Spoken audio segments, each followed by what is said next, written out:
basic grammar ကိုစတင်ပြီးလေ့လာနေတဲ့ကျောင်းသူကျောင်းသားတွေအတွက်ဒီ grammar spectrum 1ကိုဆရာစပြီးတော့မှရှင်းပြပေးခဲ့တာ unit 1နဲ့ unit 2ပြီးသွားပြီunit 1နဲ့ unit 2ကိုလည်းပဲဒီ review အနေနဲ့ပြန်ပြီးတော့ရှင်းပြထားတာလေးရှိတယ်ဒီဗီဒီယိုတွေအားလုံးကိုတူသေးကြည့်ချင်တယ်ဆိုရင်တော့ဆရာရဲ့ YouTube channel မှာသွားကြည့်လို့ရတယ်အဲ့ဒီမှာ playlist မှာဒီ basic grammar မှာတူသေးကြည့်လို့ရတဲ့ file တွေရှိတယ်အဲ့ဒီမှာသွားကြည့်လို့ရတယ်အခုတော့ unit 3ကိုဆရာတို့တူပြန်စစ်ပြီးတော့လေ့လာကြည့်မယ် unit 1နဲ့ unit 2မှာတော့က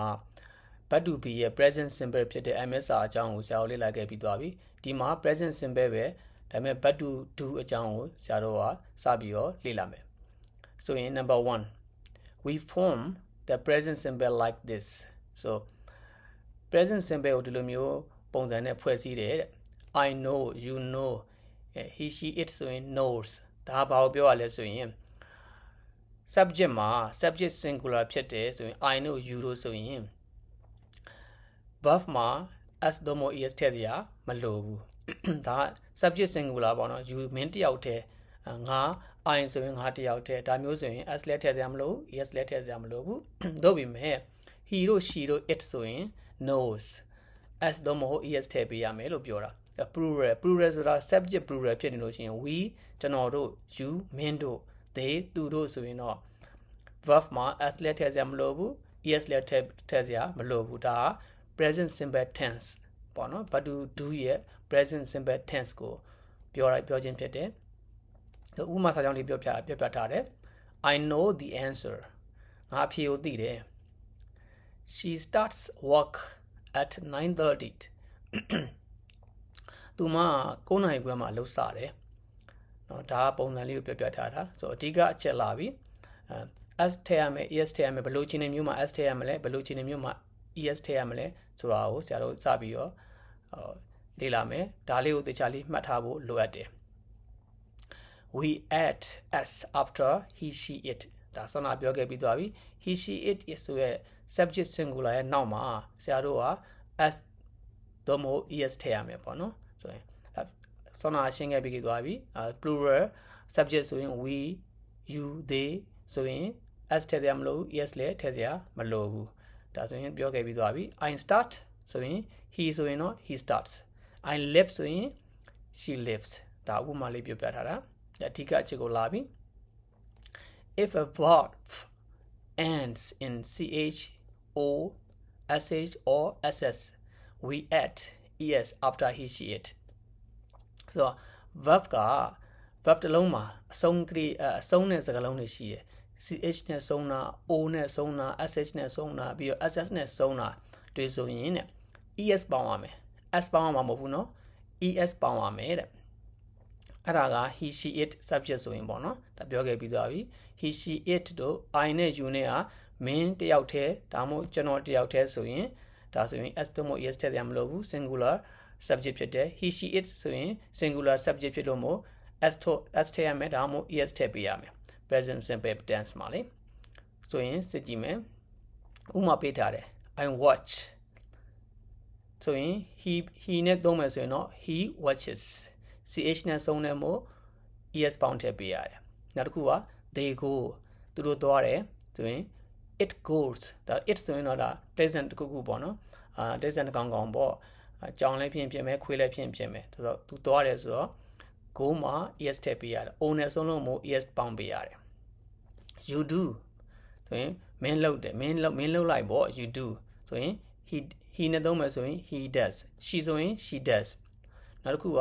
we wash sh နဲ့ဆုံးတယ် we wash ဆိုရင် she နဲ့ပြန်ရေးမယ်ဆိုရင် she washes sh နဲ့ဆုံးလို့မို့ es ပေါင်းပေးရတယ်နောက်ထပ်ဥပမာတစ်ခုကထပ်ပြီးတော့သေချာလေးမှတ်ထားမယ်ဒါလေးက if a verb ends in a consonant ဆိုတာကတော့ a i o u မဟုတ်ဘူးတခြားသောစကားလုံးတွေပေါ့နော် a i o u ကလွဲလို့တခြားစကားလုံးတွေရှိတယ်အဲ့ဒီဟာက y နဲ့ဆုံးမယ်ဆိုရင်တဲ့ y ရဲ့ရှေ့မှာအဲ့လို consonant ဆိုတဲ့ b စကားလုံးတွေပေါ့နော် b စကားလုံးတွေရှိမယ်ဆိုရင် y ကို is ပြောင်းပေးရတယ် okay ဆိုရင်ဘယ်လိုမျိုးလဲ study ဆိုရင် y ရဲ့ရှေ့မှာ d ရှိတယ်တကယ်လို့ y ရဲ့ရှေ့မှာ a i o u ဆိုတဲ့တရစကားလုံးတွေရှိလို့ရှိရင် y ကို is ပြောင်းစရာမလိုဘူး okay ဒါဆိုရင် s သုံးဖို့ is နောက်ကနေပေါင်းပေးရမယ်အားမျိုးတွေရှိရပါတော့ဆိုရင်ဥပမာဘယ်လိုမျိုးလဲ we use ies after he she it ဆိုတော့ he နဲ့ she နဲ့ it ဆိုတဲ့ဒီ subject singular ဆိုရင် y နဲ့ဆုံးမယ်အဲ့စကားလုံးက y နဲ့ဆုံးမယ် y ရဲ့ရှိမှာအဲ့ဒီ b စကားလုံးတွေရှိမယ် a e i o u ကလွဲလို့ b စကားလုံးတွေရှိမယ်ဆိုရင် y ကို ies ပြောင်းပေးရမယ်တဲ့ဆိုရင် I study ဆိုရင် I မို့ဒါ study မှာဘာမှပြောင်းစရာမလိုဘူး he နဲ့ရေးမယ်ဆိုရင်တော့ he studies เนาะ y ကို is ပြောင်းပေး he studies နောက်တစ်ခုက I'm flying ငါပြန်နေပေါ့နော် I'm flying ဆိုရင် it နဲ့ပြန်ရေးမယ်ဆိုရင် it flies y ကို is ပြောင်းပေါင်းပေးရတယ်ပေါ့နောက်မှာတော့ for more example see table B page 94လို့ပြောတာဒါဆရာတို့နောက်ပိုင်းမှာစစ်ပြီးလေ့လာမယ်ပေါ့နော် page 94မှာအဲ့ဒီ table ရှိတယ်အဲ့ table ကိုတွားပြီးတော့လေ့လာလို့ရတယ်ဆိုစစ်ကြည့်မယ်နောက်ထပ် column တစ်ခုကို now look at these examples of the negative ဆိုရင်အခု present simple မှာ negative လုပ်မယ် negative လုပ်မယ်ဆိုရင်တော့ဒါ but to do ဖြစ်တဲ့အတွက်ကြောင့်မို့ do ရယ် does ရယ် did ရယ်သုံးလုံးရှိတယ်ဒါပေမဲ့ DID deck ကတော့ past tense အတွက်သုံးတာမို့စဉ်းစားစရာမလိုဘူးဒါဆို do နဲ့ does နဲ့ပဲစဉ်းစားမယ်ပေါ့နော်ဆိုရင် I don't like that music အဲ့ဒီ music ကိုငါမကြိုက်ဘူးပေါ့နော်တခြင်းကိုငါမကြိုက်ဘူးတခြင်းတန်စင်ကိုငါမကြိုက်ဘူး I don't like I မို့ဒါ do not ကိုကူညီကူကရိယာခေါ်ရတယ်ပေါ့နော်ဆို I don't like he ဆိုတော့ဒီ listen မှာ as သုံးဖို့ is ပါတယ်ဆိုရင် listens ဖြစ်တဲ့အတွက်ကြောင့်မို့ DOE ရဲ့ test ကိုခေါ်တယ် he doesn't listen to his teacher သူကသူ့ဆရာကိုစကားကိုနားမထောင်ဘူးပေါ့နော်သူဆရာကိုနားမထောင်ဘူးသူဆရာပြောတာတွေကိုနားမထောင်ဘူးဒီလိုမျိုးလည်းပြောလို့ရတယ်စကားနားမထောင်ဘူးဆိုတာလည်းပြောလို့ရတယ်ဆိုရင်ဘယ်လိုမျိုးဖွဲ့စည်းမလဲဒီ negative form ကိုအောက်မှာဥပမာပေးထားတယ် I do not know ဒါ full form short form ဆိုရင် I don't know you ဆိုရင် you do not know short form ဆိုရင် you don't know ဒါ I ကျွန်တော်တယောက်တည်း you မင်းတယောက်တည်းဆိုရင် do not เนาะ they တို့ we တို့ you တို့ they တို့ဆိုရင်မင်းတို့ကျွန်တော်တို့သူတို့ဆိုရင်လည်းပဲ do not ကိုကိုကရိယာခေါ်ရတယ်ဆိုရင်နောက်က no မှာတော့ဘာမှဒီ subject က plural ဖြစ်လို့ရှိရင် ST EST စဉ်းစားစရာမလိုဘူး do not ကိုပဲကိုကရိယာခေါ်လိုက်အောင်ဒါအငင်းတွေကိုပြောတာပေါ့နော်ဆို he she it မှာဆိုရင်တော့ no မှာ s ပါမယ်ဒါဆိုရင် DOE ရဲ့ does ကိုကိုညီကရိယာခေါ်ရတယ်ဆိုရင် he ဆိုရင် he doesn't know he does not know ဒါဆိုရင် long form or full form she ဆိုရင် she does not know it ဆိုရင် it does not know ဆိုရင်နောက်မှာ he doesn't know she doesn't know it doesn't know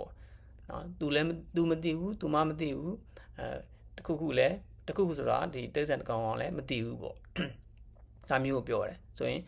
we ဆိုရင်ဆရာပြောခဲ့ပြီးသွားပြီ we ဆို we do not know we don't know you ဆိုရင် you do not know you don't know they ဆိုရင် they do not know they don't know ဒီလိုမျိုးပြောမယ်ဆိုရင် note that we said he does not know okay အဲ့ဒီမှာဆိုရင်နောက်မှာတဲ့ဘယ်လိုမျိုးရေးလို့မရဘူးတဲ့ he does not knows know မှာ s ထည့်စရာမလိုတော့ does not ကိုအခုကရိယာခေါ်ပြီးသွားလို့ရှိရင် know မှာ s ပါတဲ့ဟာကိုဖြုတ်ထားခဲ့ရမယ်ဒါသူကထပ်ပြီးတော့ပြောပြပေးတာဆိုရင် number 3ကိုဆက်သွားမယ် we use the present simple ဆိုရင် present simple ဒီလိုအခြေအနေမျိုးမှာသုံးမယ်ဘယ်လိုမျိုးအခြေအနေမျိုးမှာသုံးရမှာလဲ to talk about things that happen regularly ပုံမှန်ဖြစ်တဲ့အရာတွေပုံမှန်လုပ်နေကြအရာတွေနေ့စဉ်လုပ်နေတဲ့အရာတွေဆိုဆရာတို့ပြောမယ်ဆိုရင် present simple ကိုသုံးမယ်ပေါ့နော်ဆိုဥမာပြောပြထားတယ်သူက he plays golf every day ဆိုရင်သူကနေ့တိုင်း golf ရိုက်တာကိုကစားတယ် he plays golf every day ဆိုအများကြီးပြောလို့ရတယ်ဆရာဆိုရင်ဆရာအနေနဲ့ပြောမယ်ဆိုရင် I play football every evening ဟုတ်ပြီနော်ဆိုရင် every evening ညနေတိုင်းဘောလုံးကစားတယ်ဒါဆိုရင်နေ့တိုင်းလုပ်နေကြအလုပ်တွေပုံမှန်လုပ်နေကြအလုပ်တွေကိုဆိုရင် present simple သုံးမယ် okay ဒီမှာ he တို့ she တို့ it ဆိုရင်တော့ဖြင့် verb မှာ as သုံးဖို့ es ထည့်ပေးရမယ်ဘယ်လိုအခြေအနေမျိုးမှာထည့်ပေးရမလဲဆိုတာဆရာတို့စနာကလေ့လာခဲ့ပြီးသွားပြီ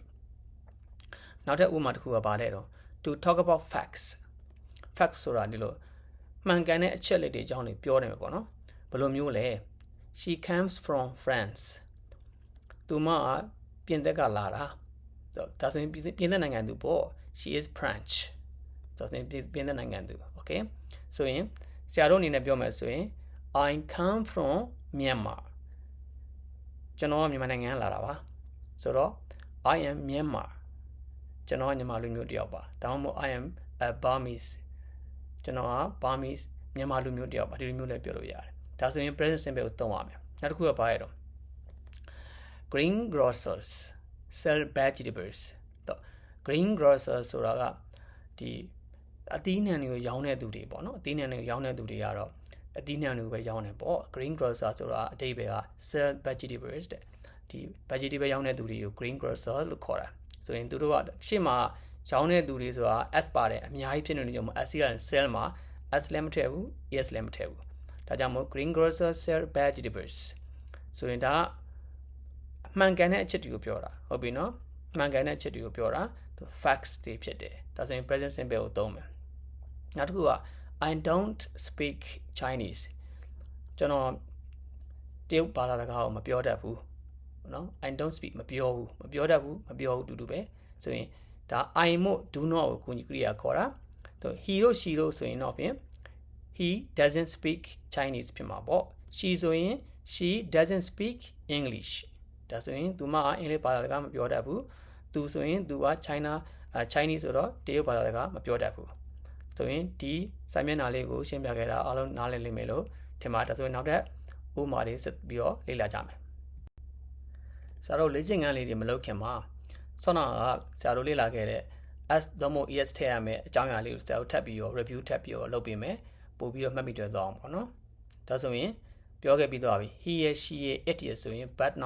noun မှာ s သို့မဟုတ် es ထည့်ပေးရမယ်ဥပမာအနေနဲ့က know ဆိုရင် knows watch ဆိုရင် watches verb မှာ s သို့မဟုတ် es ပေါင်းပေးရမယ် rule number 1မှာ bus မှာကရိယာတွေမှာ CHOSS ဆုံးရင် es ပေါင်းပေးရမယ်တဲ့ဘယ်လိုမျိုးလဲ he watch မှာ ch ဆုံးတယ် watches he watches TV သူက TV ကြည့်တယ် she address ဆိုတာကစကားပြောတာလူအုပ်ကြီးရဲ့ရှေ့မှာစကားပြောတာကို speech ပေးတာပေါ့နော်ဒါမျိုးပြောတာကို address လို့ပြောလို့ရတယ်ဆိုတော့ she addresses ss နဲ့ဆုံးတယ် she addresses the audience ပေးတဲ့သူသူမစပြီးတော့စကားပြောတယ်ပေါ့နော် she addresses the audience နောက်တစ်ခုကhe washes the dishes after dinner သူက dinner စပြီးရဲ့နောက်ပိုင်းမှာပကံများတွေကိုသူကစေးရတယ်ပေါ့နော်နောက်မှာဆရာတို့ပြောချင်တယ်ဆိုတော့ every day လို့ပေါ့ထည့်လို့ရတာပေါ့ဟုတ်ပြီနော်သူအမြဲတမ်းနေ့တိုင်းဒါမှမဟုတ် every dinner ပေါ့ after every dinner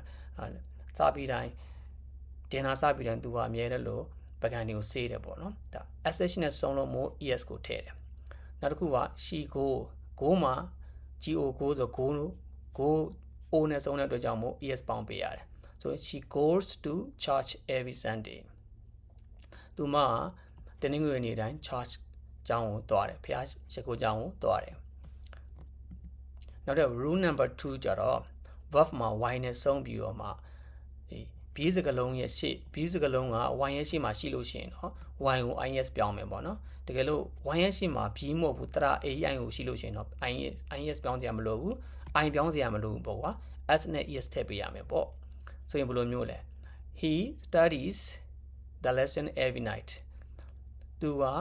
သင်ခန်းစာလေးကိုညတိုင်းလေ့လာတယ် study မှာ y ဆုံးတယ် y ရဲ့ရှေ့မှာ d ဆိုတဲ့ b တရ sorry b စကလုံးရှိတယ် ai ကလွယ်လို့ b စကလုံးရှိလို့ချင်း y ကို i ပြောင်းပြီးတော့ es ပေါင်းပေးရမယ် y ဆိုတော့ is ပေါ့နော် studies this plane flies to Thailand twice a week ဒီလေယာဉ်ကထိုင်းနိုင်ငံကိုတစ်ပတ်ကို2ရက်ပြန်တန်းတယ် fly ဆိုတော့ y ကို i ပြောင်းမယ် y ရဲ့ရှေ့မှာ l ဆိုတော့ ai ကိုယူမဟုတ်ဘူးကွာဆိုတော့ y ကို i ပြောင်းပြီးတော့ es ထည့်ပေးလိုက်တော့ဆိုရင် this plane flies to Thailand twice a week ဒီလိုမျိုးရေးရမယ် okay ဒါဆိုရင်နားလည်လိမ့်မယ်လို့ယုံကြည်တယ်နောက်ထပ်လေ့ကျင့်ခန်းလေးတို့အတူတူလုပ်ကြည့်ကြမယ်ဒါဆိုရင် page number 10မှာဆရာတို့လေ့ကျင့်ခန်းလေးတူလုပ်ကြည့်ကြမယ် practice A add s or es to the verbs in the sentences if it is necessary သူကလိုအပ်မယ်ဆိုရင်တော့ if it is necessary ဆိုတာလိုအပ်မယ်ဆိုရင်တဲ့စာကြောင်းမှာပါတဲ့စာကြောင်းထဲမှာရှိတဲ့ဒီကရိယာတွေကိုတဲ့ as သုံးဖို့ is ပေါင်းပေးပါတဲ့လိုမယ်ဆိုရင်ထည့်ပေးပါမလိုဘူးဆိုရင်တော့မထည့်နဲ့ပေါ့နော်နောက်တစ်ခုစစ်ဖတ်မယ်ဆိုရင် if it is not necessary put a tick အမှန်တလေးထည့်ပေးပါတဲ့မလိုဘူးဆိုရင်တော့အမှန်တလေးပဲထည့်ပေးလိုက်တော့ in the gap ဆိုတာဒီ plan ထဲမှာပေါ့နော် plan ထဲမှာအမှန်တလေးထည့်ပေးပါတဲ့ဥပမာလေးပြောပြထားတယ် he walk နောက်မှာ he ဆိုတော့ subject က singular he she it ဆိုရင်မြင်လဲမှတ်ထားမယ် verb မှာ present simple ဆိုရင် verb မှာ as မှု is ထည့်ပေးရမယ်ပေါ့နော်ဆိုတော့ he ဆိုတော့ walks in a bank သူကဘဏ်တစ်ခုမှာလည်းလုပ်တယ်သူ as ထည့်ပေးရမယ်ပေါ့ es ထည့်ရမလို့ as es ဆိုရင်ဆရာတို့သိရနော် as sh o as ဆုံးလို့ရှိရင် is ပေါင်းပေးရမယ်ဆိုတာဒါကိုမှတ်ထားပါနောက်တစ်ခုက they live in France they live in France သူတို့ကပြင်သစ်နိုင်ငံမှာနေတယ်ဆိုတော့ they ဆိုတော့အများ line v မှာ as လက်ထက်မတောက် is လက်ထက်မတောက်ဆိုတော့ဒါဒီမှန်တယ်ဘာမှထည့်စရာမလို they က subject အများဖြစ်လို့မို့ they live in France ဒါဒီမှန်တယ်ဒါကြောင့်မို့ tick လေးပေးလိုက်တယ်ပေါ့နော်နောက်တစ်ခုက I watch TV every day I ဆိုတော့ as ထည့်ရမလား as es ထည့်ရမလားမလိုဘူးဟုတ်ပြီနော် I ကြောင့်မို့ watch ပဲရေးရမယ်ဆိုတော့ဒီဟာဒီမှန်တယ်ဆိုတော့ tick လေးပဲပေးမယ် I watch TV every day နေ့တိုင်းလုပ်တဲ့ဟာဆောနာပြောခဲ့ပြီးသွားပြီနေ့တိုင်းလုပ်တဲ့လုပ်ငန်းတွေမှာဆိုရင် present simple သုံးမယ်ဆိုရင် I ကြောင့်မို့ as ထည့်စရာမလို yes လည်းထည့်စရာမလို I watch TV every day number 2 she go to work by car သူမအလုပ်ကိုကားနဲ့သွားတယ်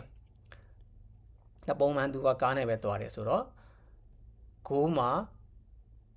she ဆိုတော့ he she ဖြစ်တဲ့အတွက်ကြောင့်မို့ go မှာဗာထည့်ပေးရမလဲ s လား es လား o နဲ့ဆုံးတဲ့အတွက်ကြောင့် es ထည့်ပေးရမယ်ဆိုတော့ she goes to work by car number 3 the film finish at 10 o'clock ရုပ်ရှင်က10နာရီမှာပြီးတယ်ဒါဆိုရင် finish ရုပ်ရှင်ဆိုတော့ရုပ်ရှင်ရတစ်ခုတည်းလားအများကြီးလားရုပ်ရှင်ရတစ်ခုတည်းပဲဟုတ်ပြီနော်ရုပ်ရှင်ရတစ်ခုတည်းပဲဖြစ်တဲ့အတွက်ကြောင့်မို့ finish မှာ as သုံးဖို့ es ထည့်ပေးရမယ်ဘာနဲ့ဆုံးလဲ verb မှာကြည့်လိုက်မယ် sh နဲ့ဆုံးတယ်ဒါဆိုရင်ဆရာတို့က s ထည့်ရမလား es ထည့်ရမလား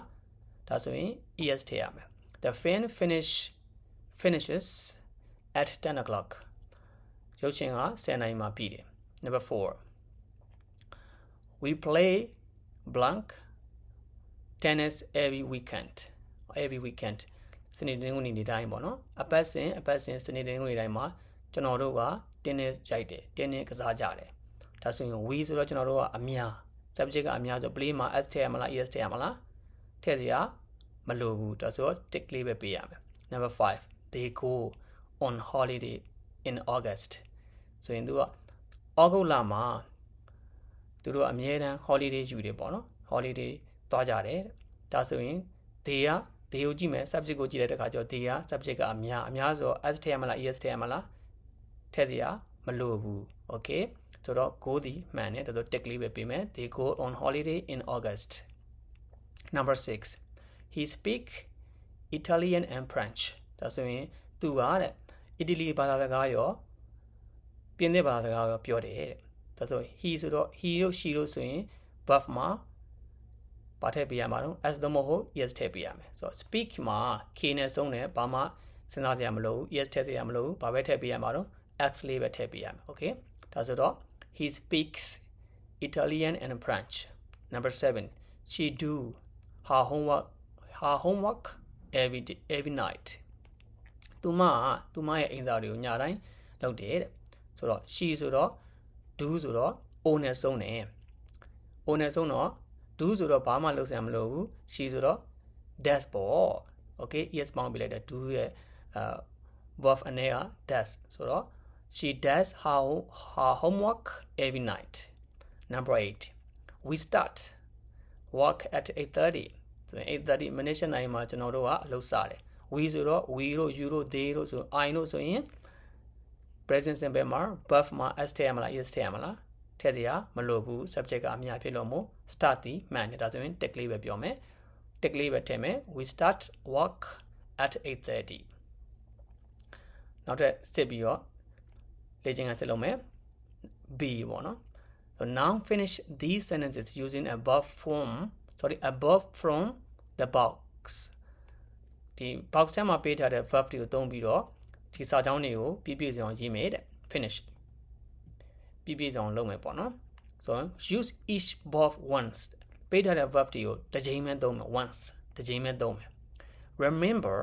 to add s or es if necessary so if necessary လိုအပ်မယ်ဆိုရင်တော့ဖြင့် remember သတိရလိုက်ပါ to add ပေါင်းထည့်ပေးဖို့သတိရပါတဲ့ remember to add s or es as သို့မဟုတ် es ပေါင်းထည့်ပေးဖို့မမေ့ပါနဲ့လို့ပြောတာဒါဆိုရင်ကျွန်တော်ဖြည့်ကြည့်မယ်ဥပမာပေးထားတယ် he blank toast for breakfast သူက he eats toast for breakfast so he ဆိုတော့သူက eat မှာဘာထည့်ပေးရမလဲ s ထည့်ပေးရမယ်ဆိုတော့ breakfast တွေသူက toast ပေါင်မုံမီးခင်တို့ဘာလို့သူကအမြဲတမ်းစားတယ်ပေါ့နော် so he eats toast for breakfast number 1 I blank coffee 3 times a day so coffee ဆိုတော့ I ဆိုတော့ verb ကစဉ်းစားရမယ် coffee တောက်တာပေါ့တောက်တယ်ဆိုတော့ verb ကိုရှာမယ်ပေါ့ so ဒီ box ထဲမှာပေးတဲ့စလုံးထဲမှာတောက်တယ်ဆိုတာရှာလိုက်တော့ဘာရှိတော့ drink ရှိတယ်ဆိုတော့ I drink ပေါ့3 times a day တနေ့ကို3ချိန်တောက်တယ် I ဆိုတော့ subject ကတော့အနည်းပဲသို့ပေမဲ့ verb မှာ s ထည့်ပေးရမလား is ထည့်ပေးရမလားမလိုဘူးဒါကြောင့်မို့ drink မယ်ရေးရမယ် I drink coffee 3 times a day number 2 my father blank a new language every year so my father a new language every year နှစ်စဉ်နှစ်တိုင်း new language ကိုဘာလုပ်တာတော့အပေါ်မှာလေးလာတယ်တဲ့ okay လေးလာတယ်လို့လေးလာတဲ့စကားလုံးပဲရှိတယ်အပေါ်မှာသူနဲ့ကိုက်ညီတာတော့ဆိုတော့ study ပေါ့ဆိုတော့ every year ဆိုတော့ my father ဆိုတော့ father subject ဆိုတော့အနေတယောက်တည်းပဲရှိတယ်ဆိုရင် my father study မှာဘာလုပ်ပေးရမလဲ s သို့မဟုတ် es ပြောင်းပေးရမယ် okay ဆိုတော့ studies studies my father studies a new language every year now the number 3ကိုသွားမယ် she blank to New York once a month တလမှာတစ်ချိန်သူမ New York ကိုဘာလုပ်တာတော့သွားတယ်ပေါ့ဆိုတော့သွားတယ်ဆိုတော့ဟိုထဲမှာကြည့်လိုက်တော့စကားလုံးတွေပေးထားတဲ့မှာကြည့်လိုက်တော့သွားတယ်ဆိုတဲ့စကားလုံးက New York ဆိုတာလေယာဉ်စီးရမယ်လीเนาะဆိုတော့ flying ပေါ့ she flying ဆိုတော့ she ဆိုတော့ subject ကအနည်းဆိုတော့ fly မှာဘာလုပ်ပေးရမလဲ s မို့ yes ထည့်ပေးရမယ်ဆိုရင် y ကို i ပြောင်းပြီးတော့ es ပေါင်းပေးရုံပေါ့ she flies to New York once a month သူမတလမှာတစ်ချိန် New York ကိုသွားတယ်ပေါ့လေယာဉ်နဲ့သွားတယ်လို့ပြောချင်တာ okay flies number 4 he blank 10 cigarettes a day သူကတရက်ကို cigarettes ဆေးလိပ်ဆေးဘောလိပ်10ခု10လိပ်တောက်တယ်ဟုတ်နော်တောက်တယ်ဆိုတော့ဆေးလိပ်တောက်တာကတော့ smoke ပေါ့ဆိုတော့ he smokes k e s ပေါ့နော် s ပဲပေါင်းပေးရမယ်ဆိုတော့ he smokes 10 cigarettes a day number 5 they blank in Ireland မှာဆိုတော့စကားလုံးပေးထားတာ live ပါတယ်သူတို့က Ireland မှာနေတယ်ဆိုတော့ they live in Ireland they ဆိုတော့ subject အများဖြစ်လို့မို့ s လဲပေါင်းစရာမလိုဘူး yes လဲထည့်စရာမလိုဘူး number 6 he blank work at 6 o'clock okay at 6 o'clock 6 o'clock မဟုတ်ဘူး6 o'clock okay ဆိုတော့သူက blank work at 6 o'clock လို့ပြောတယ်သူကအလုပ်ကိုဘာလုပ်တာလဲဆိုရင် finish ပေါ့အလုပ်ပြီးတယ်ညနေ6နာရီမှာအလုပ်ပြီးရပေါ့စကားလုံးတင့်တော်တဲ့စကားလုံးဆိုလို့ finish ပဲရှိတယ်ဆိုတော့ he finish sh နဲ့စုံတဲ့အတွက်ကြောင့်မို့ he က subject အနေနဲ့ဆိုတော့ es ထည့်ပေးရမယ်ဆိုတော့ he finishes work at 6 o'clock ညနေ6နာရီမှာအလုပ်ပြီးတယ် number 7 I blank fruit in a shop ဈေးမှာသစ်သီးတွေကိုကျွန်တော်ကဘာလုပ်တယ်လဲဒါဆိုရင်ရွေးချယ်တရားတခြားစကားလုံးတွေရေးပြီးသွားပြီဆိုတော့တစ်လုံးပဲကျန်တယ် sell ပေါ့ဆိုတော့ I sell ဆိုတော့ sell မှာ s ထည့်ပေးစရာလိုလား es ထည့်ပေးစရာလိုလားမလိုဘူးဆိုတော့ I sell fruit in a shop ကျွန်တော်ကတည်တည်တွေကိုဈေးမှာရောင်းနေဒါဆိုရင်ဆရာတို့လေ့ကျင့်ခန်းကိုဒီမှာပဲရပ်မယ်တခြားလေ့ကျင့်ခန်းတွေကိုကိုယ့်အနေကို self study လုပ်ကြည့်ပါလုပ်နိုင်ပါလိမ့်မယ်ဆိုရင်ဘာကြောင့်နောက်တစ်ခုတွေကိုမလုပ်တာလဲဆိုတော့ဆရာဗီဒီယိုအရန်ရှေ့သွားမှာဆိုဒီမှာပဲရပ်မယ်ဆိုတော့သင်ခန်းစာတွေလေ့လာပြီးတဲ့သင်ခန်းစာကိုထပ်ပြီးကြည့်ချင်တယ်ဆိုရင် YouTube မှာတစုတစည်းထည့်သွားကြည့်လို့ရပါတယ် Facebook မှာလည်းကြည့်လို့ရပါတယ်ဒါပေမဲ့ playlist ကိုရှာပြီးကြည့်ရမှာမို့လွယ်ကူဆုံးအောင် YouTube မှာသွားကြည့်လို့ရပါတယ်ဆိုရင် Unit 3 ကိုဒီမှာပဲရပ်မယ်အားလုံးကျေးဇူးတင်ပါတယ်နောက်တဲ့ဗီဒီယိုတွေနဲ့ဆက်ပြန်လာခဲ့ပါမယ် See you in next video